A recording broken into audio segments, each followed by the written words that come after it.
पवित्र बाइबल में लिखा है कि प्रभु यीशु मसीह चंगा करने वाला और आजाद करने वाला परमेश्वर है। इसी वचन के द्वारा इस बहन ने दुष्ट आत्मा और पागलपन से आजादी पाई। तो आइए हम सुनते हैं इनकी अमेजिंग टेस्टिमनी को। सब जय मसीह की मेरी तरफ से। मेरा नाम ममता है, मैं चंडीगढ़ से बिलोंग करती हूँ। आज मैं अपने जीवन की सबसे बड़ी गवाही देने जा रही हूँ कि कैसे प्रभु यीशु मसीह ने मेरे जीवन में काम करा। 2008 में मेरे परिवार ने मेरा रिश्ता कर दिया था और उसके कुछ दिन बाद मेरी शादी थी। तो उससे 1-2 दिन पहले किसी ने मेरे बाल काट लिए थे और मुझ पर जादू टोना कर दिया था। जब मैं शादी के बाद अपनी ससुराल में गई तो फिर उसके बाद मेरे ऊपर दुष्ट आत्मा के अटैक होने लगे। एक दिन मैं अपने परिवार के साथ बैठी थी और अचानक से खेल आ गई मुझे। फिर ऐसे करते करते मुझे रात को भी अटैक होने शुरू हो गए। जब मैं रात को सोती थी फिर उसके बाद मेरे को दुष्ट आत्मा रात में मैं सपने में ये देखती थी कि काफ़ी सारे बच्चे हैं, मेरे आसपास घेरा लगा रखा है उन्होंने, और मैं उन बच्चों को खूब खिलाती थी प्यार से, खूब ज़्यादा, और फिर खिलाती थी, फिर उन्हें मैं मार देती थी और मार के मैं खुद ही उनको खा लेती थी। फिर मेरे हस्बैंड में और मेरे में बहुत शादी के थोड़े दिन बाद ही झगड़े शुरू हो गए। जब दिन में मेरे हस्बैंड काम पे जाते थे तो दुष्ट आत्मा मेरे पति के रूप में आता था घर में, और जैसे मेरे हस्बैंड मुझे बोलते कि खाना डाल दे, ये कर दे, वैसे ही दुष्ट आत्मा मेरे साथ बैठ के खाना खाती थी। और फिर जब मैं अपने शाम को जब मैं अपने हस्बैंड को पूछती थी कि आप आज घर पे क्यों आए थे, तो मेरे हस्बैंड बोलते थे कि मैं तो घर आया ही नहीं हूँ, क्या तुम्हारा दिमाग ख़राब हो गया, आप मुझे ऐसे बोल रहे हो।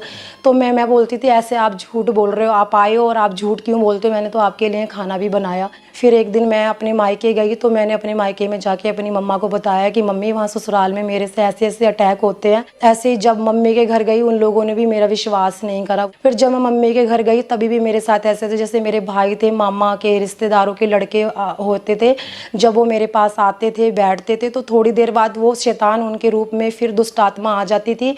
और मुझे ऐसे मन करता था उनके साथ कि मैं व्यभिचार करूं, कुछ गलत करूं। जब मैं अकेली कहीं मार्केट वगैरह जैसे जाती थी अकेली, मेरे साथ कोई नहीं होता था, तो मुझे ये लगता था जैसे हज़ारों के हिसाब से मेरे साथ दुष्ट आत्माएं चल रही हैं घेरे में, और मुझे घेर रखा है दुष्ट आत्माओं ने। जब भी मैं घर में अकेली होती थी तब भी मुझे ऐसे ही लगता था कि मेरे साथ कोई एक और है, क्योंकि जब मैं पीछे मुड़ के देखती थी तो मुझे कोई काला साया नज़र आता था हर वक्त। जब मैं अकेली सोती होती थी तो मेरा गला दबाता, मेरे साथ व्यभिचार करता था। भी मैं कपड़े पहन के सोती थी तो मेरे कपड़े उतरे हुए होते थे, तो मैं बोलती थी मैं तो सिर्फ घर में अकेली हूँ और मेरा कुंडा लगा हुआ है, तो मेरे कपड़े किसने उतारे। जब मैं घर में अकेली होती थी तो फिर मेरे को कोई सुध बुध नहीं होती थी। मैं इस कदर ऐसे पागल हो चुकी थी कि घर में जब कोई भी चीज़ रखी रहती थी तो मैं उसी के साथ ऐसे बातें करती थी जैसे कोई और मेरे साथ बैठा हुआ है, पागलों की तरह। कभी मैं कुर्सी के साथ बात करती थी, कभी गमले के साथ बात करती थी। और शादी के मेरे कुछ सालों बाद मेरे हस्बैंड की एक कार एक्सीडेंट में मेरे हस्बैंड की डेथ होगी, और उसके बाद डेथ होने के बाद मैं अपने मायके में आ गई। उसके बाद दुष्ट आत्मा के इतने मेरे ऊपर अटैक बढ़ने लगे कि मेरा दिल अकेले में बैठे बैठे करता था कि अब तो मेरी ज़िंदगी में कुछ भी नहीं बचा है, सिर्फ एक मरना है। मैं मरना ही चाहती थी क्योंकि मेरी उम्मीद जीने की पूरी तरह से ख़त्म हो चुकी थी। सिर्फ मुझे ये लगता था कि अब मैं मरना चाहती हूँ बस। 2 बार मैंने सुसाइड करने की कोशिश करी, एक बार ट्रेन से कटने की कोशिश करी मैंने, और एक बार जहाँ पर पुल होता है उसके ऊपर से मैंने कूदने की कोशिश करी कि मैं पानी में डूब के मर जाऊँ।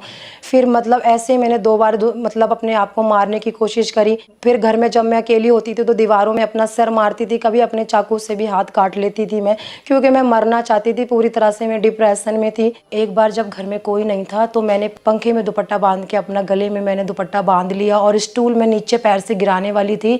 इतने में ही मेरी मम्मा आ गए और मेरी मम्मी जोर जोर से चीखने लगी कि ये क्या कर रही है, क्या कर रही है। फिर एक दिन मेरे घर गेस्ट आए और मेरी मम्मा चिकन लेके आए, तो वो लोग गेस्टों के साथ बाहर बैठे थे और मैं रसोई में चिकन बना रही। जब मैंने लिफाफा खोला तो मेरे मन से ऐसा आया एकदम से कि मैं इसको ऐसे ही खा लूं। फिर किचन में मैं ऐसे लिफाफे में से निकाल के चिकन खा रही थी। तब मेरे मम्मा आए, उन्होंने मुझे देखा तो मेरे मम्मा बुरी तरह से डर गई मुझे देख के, क्योंकि मैं अपनी रसोई की स्लैब पे बैठ के और आराम से चौकड़ी मार के चिकन खा रही थी। फिर मम्मी घबराते हुए और रोते हुए बाहर एकदम से हमारे गेस्ट को बुलाने गए थे जो हमारे घर आए। उन्होंने भी मुझे ऐसे देखा। फिर उसके बाद वो हमारे गेस्टों ने बोला कि इन्हें कहीं अन्य जगह पर लेके चलो, क्योंकि दुष्ट आत्मा के अटैक पूरी तरह से बढ़ गए हैं, क्योंकि ये लड़की इस तरह से कच्चा मांस खाने लगी है, तो दुष्ट आत्मा के बहुत बुरी तरह से अटैक है इसके ऊपर। और हमारे गेस्ट के कहने से अन्य जगह पर वो मुझे लेके गए, अन्य जगह ले गए मुझे। वहाँ मुझे उन्होंने सांकलों से बांधा और मुझे इतना पीटा उन्होंने, इतना ज़्यादा जब मुझे होश आया तो मेरे बॉडी पर पूरे निशान थे। मुझे ये भी नहीं पता था कि मुझे मेरे साथ क्या हुआ है। जब मुझे अन्य जगहों पर ले गए उसके बाद भी मुझे कोई फ़र्क नहीं पड़ा। फिर एक दिन मेरा बड़ा भाई घर में नशा करता है, मेरा भाई ड्रिंक करता था, तो वो शराब लेके आया और उसने घर में हमेशा छुपा के रखता था। एक दिन मैंने सोचा कि ये शराब क्यों पीता है, ये तो इतनी आराम से सोता है सुकून से।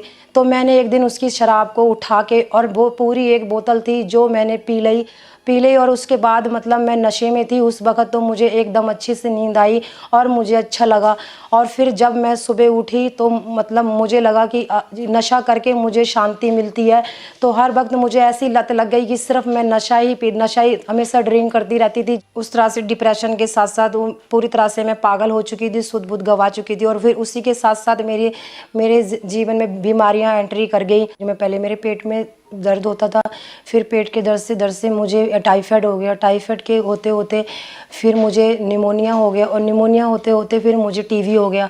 और जब मेरा टीवी का ट्रीटमेंट चल रहा था, मतलब इतनी सारी बीमारियां एकदम से आ गई और मैं पूरी बहुत परेशान हो गई। मैंने कहा पहले तो दुष्ट आत्मा के अटैक से मैं परेशान थी, अब ये बीमारियों ने भी मुझे घेर लिया।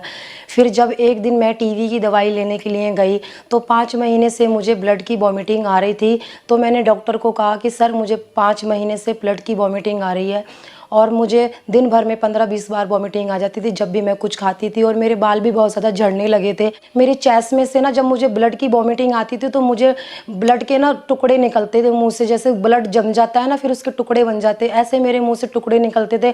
और डॉक्टर ने मुझे बोला कि अगर एक भी टुकड़ा आपके गले में फंस गया तो उसी वक्त आपकी मृत्यु हो जाएगी।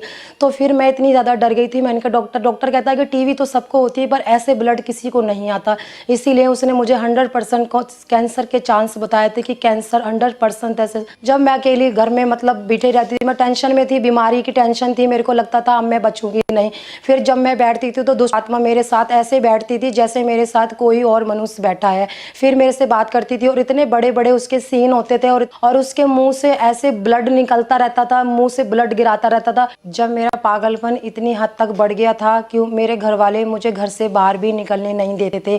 जब रात को मेरे घर वाले सोते थे तो मम्मी मेरी रस्सी से पैर बांध के और अपने पैर में रस्सी बांधते थे, क्योंकि जब मैं जाऊंगी तो मेरी मम्मा को पता लग जाएगा कि मैं घर से उठ के जा रही हूँ। जब मैं पूरी तरह से डिप्रेशन में चली गई थी और मेरी उम्मीद टूट चुकी थी और पूरी तरह से मैं ख़त्म हो चुकी थी, फिर एक दिन मैं घर के बाहर बैठी थी तो हमारे पड़ोस में ही एक परमेश्वर की दासी रहते थे जो पास्टर हैं, वो उनकी वाइफ में बैठे थे। वो मुझे पूछने लगे कि बहन ऐसे क्यों तुम उदास बैठे रहते हो। फिर मैंने उनको अपनी सारी लाइफ की स्टोरी बताई कि मैं इस तरह से डिप्रेशन में हूँ। फिर उन्होंने मुझे खामरा चर्च के बारे में बताया कि जलंधर में खामरा चर्च है, वहाँ परमेश्वर के काम बड़े बड़े काम होते हैं अद्भुत, आपका भी वहाँ पर जरूर परमेश्वर आपको चंगा करेगा। फिर मुझे लगा जब मैं इतनी जगह गई हूँ तो एक बार यहाँ पर भी मैं जाके देख लेती हूँ। फिर उसी विश्वास के साथ मैं यहाँ पर मेरी मम्मी के साथ में आई। फिर जब मैं पहली बार आई फिर मैंने पूरी मीटिंग को सुना, गवाहियों को सुना, और फिर मेरे मन में एक विश्वास, एक आस जागी, अब मेरा डिप्रेशन, अब मेरा वो पागलपन खत्म हो जाएगा। तो फिर उसी विश्वास के साथ मैं लगातार आती रही, मीटिंग को अटेंड करती रही। 25 दिसंबर 2022 को जब मैं खामरा चर्च आई तो फिर परमेश्वर के दास ने दुष्ट आत्माओं के लिए कमांड किया। मैं यीशु मसीह के नाम में कमांड करता हूं सब दुष्ट आत्माओं को जो आपके ऊपर कब्जा करके बैठी है, आउट इन जीसस नेम। ऐ दुष्ट आत्मा इस फायर से निकल, रिलीज करो होली गोस्ट, रिलीज करो होली गोस्ट, रिलीज करो होली गोस्ट। जैसे मैंने उस प्रार्थना को विश्वास के साथ अपने लिए सामर्थ्य प्रार्थना को रिसीव करा तो मुझे ऐसे लगा कि पवित्र आत्मा ने मुझे छुआ है और मेरे अंदर एकदम से कुछ गया, ऐसा मुझे महसूस हुआ। और उसी वक्त मुझे वॉमिटिंग आई, और वॉमिटिंग मुझे ब्लड की वॉमिटिंग आई, और फिर उसी वक्त मुझे विश्वास हो गया था कि अब मेरी डिलीवरेंस हो गई है। उसी तरह वही विश्वास को लेके मैं अपने घर गई, उसी रात को घर जाके सोई, और मैं इतनी अच्छी नींद के साथ सोई थी। ना तो कोई दुष्ट आत्मा का सपना मुझे आया, ना ही कोई दुष्ट आत्मा के अटैक, अटैक, ना ही मेरा व्यभिचार करने को मन करा और ना ही कच्चा मांस खाने को, ना ही मेरा नशा करने को मन करा। अगले दिन मैंने अपने सारे टेस्ट कराए थे और उसके बाद मेरी सारी रिपोर्टें नेगेटिव आई। अब मुझे ना तो कोई ब्लड की वॉमिटिंग आती है, ना मेरे ब्लड मुंह से कोई भी ब्लड के फीस निकलते हैं, ना मुझे कोई बीमारी है, ना कोई इन्फेक्शन है, ना कोई कैंसर है। अब मुझे कोई पागलपन के दौरे नहीं पड़ते, ना मुझे कोई दुष्ट आत्मा के अटैक आते हैं, ना मेरे घर वाले अब मुझे किसी रस्सी से बांध के रखते हैं। अब मैं सारी जगह जाती हूँ, रिश्तेदारी में जाती हूँ, मार्केट जाती हूँ, हर जगह जाती हूँ। आज मैं उन लोगों को ये कहना चाहती हूँ जो दुष्ट आत्माओं के जकड़े हुए हैं, जो व्यभिचार में है, जो नशे में है, जो बीमारियों में है, जो हर एक डिप्रेशन में, मैं उन सबको यही कहना चाहती हूँ कि प्रभु यीशु मसीह हमारा महान जिंदा खुदा परमेश्वर है, जो सब कुछ करने की सामर्थ रखता है। खुदा ने जैसे मुझे चंगा करा, मुझे हर बीमारी से, हर चीज़ से, डिप्रेशन से आज़ाद किया, वैसे खुदा तुम सबको भी उन चीज़ों से आज़ाद करने की सामर्थ रखता है। अभी मैं अपनी लाइफ में बहुत खुश हूँ और बहुत आनंदित हूँ। इस बड़े छुटकारे के लिए मैं प्रभु यीशु मसीह का बहुत धन्यवाद करती हूँ और परमेश्वर के दास का भी बहुत बहुत धन्यवाद करती हूँ। आप सबको जय मसीह।